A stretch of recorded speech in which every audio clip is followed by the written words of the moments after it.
조선 중기 한양에서 사흘길을 가야 닿는 청운이라는 고을에 김진사 댁이 있었다. 대대로 학문을 숭상하고 덕을 쌓아온 집안이었지만 김진사에게는 한 가지 근심이 있었다. 30이 넘도록 슬하에 자식이 없었던 것이다. 김진사의 부인 안동 김씨는 매일 정화수를 떠놓고 기도를 올렸다. 삼신할머니께, 산신령께, 부처님께 아이 하나만 점지해달라고 빌고 또 빌었다. 그렇게 3년을 기도한 끝에 마침내 태기가 있었고 10달 뒤 옥동자를 낳았다. 김진사 부부의 기쁨은 이루 말할 수 없었다. 아이의 이름은 석주였다. 김진사는 아들이 태어난 날 사랑채 뒤편의 작은 연못가에 버드나무를 심으며 말했다. 이 나무가 자라듯 우리 석주도 곧고 바르게 자라기를. 석주는 총명하고 마음씨 고운 아이로 자라났다. 6살이 되던 해봄 아이는 마당 한 구석에 작은 연못을 발견했다. 연못은 그리 크지 않았지만 맑은 물이 고여 있었고 그 속에는 붉은 빛이 도는 작은 물고기 한 마리가 유영하고 있었다. 아버님, 저 물고기는 무엇이옵니까? 그것은 금붕어란다. 너의 할아버지께서 기르시던 것인데 이제는 그 새끼가 대를 이어 살고 있구나. 석주는 그날부터 매일 연못가에 나가 금붕어를 바라보았다. 물고기는 석주의 그림자가 물 위에 비치면 수면 가까이 올라와 꼬리를 흔들었다. 아이는 부엌에서 쌀알을 몇 톨 얻어다 물고기에게 던져주곤 했다. 세월이 흘러 석주가 15이 되던 해 김진사 댁에 큰 변고가 생겼다. 수년간 흉년이 계속되었고 김진사가 관리에게 빌려준 돈을 떼이면서 집안 형편이 급격히 기울기 시작한 것이다. 설상가상으로 김진사가 병을 얻어 자리에 눕게 되었다. 석주는 아버지의 병을 고치기 위해 온갖 방법을 다 찾아보았다. 한양의 명의를 찾아가 약을 지어왔지만 차도가 없었다. 집안의 전답을 하나둘 팔아 약값을 대었지만 김진사의 병은 나아질 기미가 보이지 않았다. 어느 날 밤 석주는 연못가에 앉아 있었다. 달빛이 물 위에 부서지고 금붕어는 여전히 그 속을 헤엄치고 있었다. 석주는 열해 동안 자신이 먹이를 준 그 물고기를 바라보며 눈물을 흘렸다. 내가 이렇게 정성껏 너를 돌본 것처럼 하늘도 우리 아버님을 돌보아 주시면 좋으련만. 그때였다. 수면 위로 금붕어가 머리를 내밀더니 석주를 똑바로 바라보았다. 석주는 깜짝 놀라 뒤로 물러섰다. 물고기의 눈에서 묘한 빛이 흘러나오고 있었다. 다음 날 아침 석주가 잠에서 깨어나 보니 베갯머리에 붉은 비단 주머니가 놓여 있었다. 주머니를 여니 그 안에는 검은 알약 하나가 들어 있었고 가느다란 글씨로 쓴 쪽지가 함께 있었다. 10년 정성이 하늘을 감동시켰노라. 이 약을 진사께 드리면 병이 나으리라. 석주는 황급히 아버지의 방으로 달려가 약을 드렸다. 김진사가 약을 삼키자 신기하게도 안색이 돌아오기 시작했다. 사흘이 지나자 병상에서 일어날 수 있었고 열흘이 지나자 마당을 거닐 수 있게 되었다. 여러분, 이 이야기가 마음에 드셨다면 구독과 좋아요 부탁드립니다. 여러분의 작은 관심이 더 좋은 이야기를 만드는 힘이 됩니다. 김진사의 병이 나은 후 집안에는 다시 활기가 돌았다. 하지만 기울어진 가세를 회복하기는 어려웠다. 논밭은 이미 대부분 팔렸고 남은 것은 낡은 기와집과 그 뒤편의 작은 연못뿐이었다. 석주는 과거 공부를 포기하고 장사를 하기로 마음먹었다. 어머니의 비녀를 팔아 미천을 만들고 장이 서는 날마다 포목을 지고 이 고을 저 고을을 돌아다녔다. 날이 새기 전에 집을 나서 별이 뜰 때쯤 돌아오는 나날이 계속되었다. 그렇게 3년이 흘렀다. 석주의 성실함과 정직함은 소문이 나서 그를 찾는 단골 손님들이 생겨났다. 조금씩이나마 돈이 모이기 시작했다. 석주는 모은 돈으로 작은 논 한 배미를 되찾았고 이듬해에는 밭 2배미를 더 사들일 수 있었다. 석주가 22이 되던 해봄 김진사는 이웃 고을 윤시댁의 딸과 아들의 혼사를 정했다. 윤시댁 교수는 용모가 단정하고 성품이 어질다는 소문이 자자했다. 혼례를 치른 지 한 달쯤 지난 어느 날 저녁 석주는 오랜만에 연못가를 찾았다. 금붕어는 여전히 그곳에 있었다. 세월이 흘렀지만 물고기는 처음 보았을 때와 다름없이 붉은 빛을 띠고 있었다. 참으로 신기한 일이로다. 이 금붕어는 도대체 몇 해를 산 것인가? 석주가 물가에 앉아 있는데 새댁인 아내가 다가왔다. 서방님 여기 계셨군요. 무엇을 그리 보고 계십니까? 이 금붕어를 보고 있어. 내가 어렸을 적부터 있던 것인데 세월이 아무리 흘러도 늙지를 않는구려. 아내는 연못을 들여다보았다. 그리고는 고개를 갸웃거렸다. 금붕어가 어디 있습니까? 물이 맑기는 한데 물고기는 보이지 않는데요. 석주는 깜짝 놀랐다. 분명 자신의 눈에는 금붕어가 보였다. 물 한가운데서 천천히 헤엄치고 있었다. 저기 물 한가운데 있지 않소? 아무것도 보이지 않습니다, 서방님. 석주는 이상한 느낌이 들었지만 대수롭지 않게 여겼다. 아내의 눈이 어두워서 그러려니 생각했다. 그해 가을 석주의 장사는 더욱 번창했다. 한양의 큰 상단에서 그의 성실함을 눈여겨본 것이다. 상단주는 석주에게 목화와 무명을 대량으로 거래할 것을 제안했다. 큰 돈을 벌 기회였다. 하지만 거래에는 위험이 따랐다. 목화를 대량으로 사들이려면 집안의 전 재산을 걸어야 했다. 만약 거래가 틀어지면 다시 빈털터리가 될 판이었다. 석주는 며칠 밤을 고민했다. 그리고 어느 날 밤 다시 연못가를 찾았다. 금붕어는 여전히 그곳에 있었다. 석주는 물고기를 바라보며 말했다.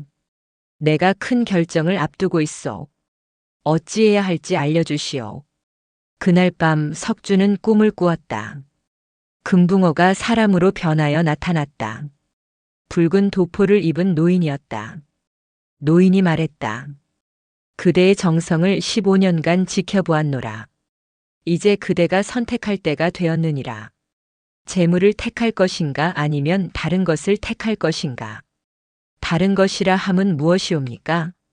그것은 스스로 깨달아야 하느니라. 꿈에서 깬 석주는 이상한 기분이 들었다. 하지만 장사 이야기를 진행하기로 결심했다. 집안의 모든 재산을 끌어모아 목화를 사들였다.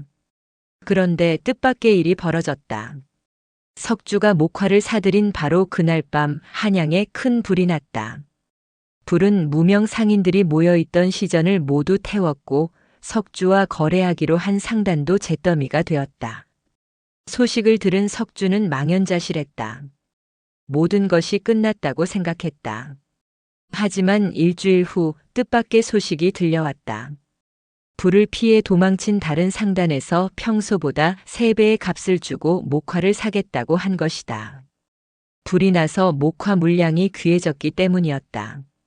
석주는 하룻밤 사이에 거부가 되었다.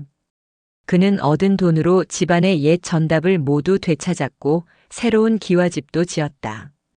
김진사는 아들의 효성과 성공을 기뻐하며 눈물을 흘렸다. 하지만 석주의 마음 한구석에는 묘한 불안감이 자리 잡았다. 금붕어가 꿈에 나타나 한 말이 자꾸 떠올랐다. 재물을 택할 것인가 아니면 다른 것을 택할 것인가. 석주가 25이 되던 해 아내가 아이를 낳았다. 아들이었다. 김진사 집안의 대가 이어진 것이다. 온 집안이 경사로 들썩였다. 아이의 100일잔치를 열던 날 마을의 점쟁이 노파가 찾아왔다. 노파는 아이를 보더니 고개를 저으며 말했다. 좋은 날에 이런 말씀을 드리기 죄송하오나 이 아이의 사주가 심히 기박하옵니다. 애군이 끼어 있으니 조심하셔야 합니다. 석주는 노파의 말을 듣고도 대수롭지 않게 여겼다. 집안이 부유해졌으니 무슨 일이든 해결할 수 있으리라 생각했다. 그런데 아이가 돌을 넘기고 얼마 지나지 않아 이상한 일이 벌어지기 시작했다. 아이가 자주 열병을 앓았고 밤마다 울음을 터뜨렸다. 의원을 불러도 병의 원인을 알 수 없었다. 석주의 아내는 날마다 근심에 잠겨 지냈다.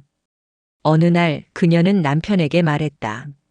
서방님, 혹시 우리가 불을 얻는 과정에서 하늘의 뜻을 거스른 것은 아닐까요? 그 점쟁이의 말이 자꾸 마음에 걸립니다. 석주는 아내의 말에 가슴이 철렁했다. 금붕어의 꿈이 다시 떠올랐다. 그날 밤 그는 다시 연못가를 찾았다. 달빛 아래 금붕어는 여전히 헤엄치고 있었다. 석주는 무릎을 꿇고 말했다. 제가 잘못을 저질렀다면 용서해 주십시오. 재물에 눈이 멀어 정작 소중한 것을 잊었습니다. 아이만은 제발 구해 주십시오. 그날 밤 석주는 또다시 꿈을 꾸었다. 붉은 도포의 노인이 다시 나타났다. 그대는 15년 동안 나에게 정성을 다했노라. 그 공덕으로 그대 아비의 병을 낫게 해주었고 그대의 장사가 잘 되도록 도왔느니라. 하지만 그대는 복을 받은 후 나를 잊었느니라. 송구하옵니다. 제가 교만했습니다. 그대의 아이는 본래 요절할 운명이었느니라. 하지만 그대의 과거 공덕이 아직 남아있으니 한 가지 방법을 알려주리라. 그대가 나를 놓아주면 아이의 목숨을 구할 수 있느니라. 석주는 눈물을 흘렸다. 그렇게 하겠습니다. 당장 그렇게 하겠습니다. 꿈에서 깬 석주는 해가 뜨자마자 연못으로 달려갔다.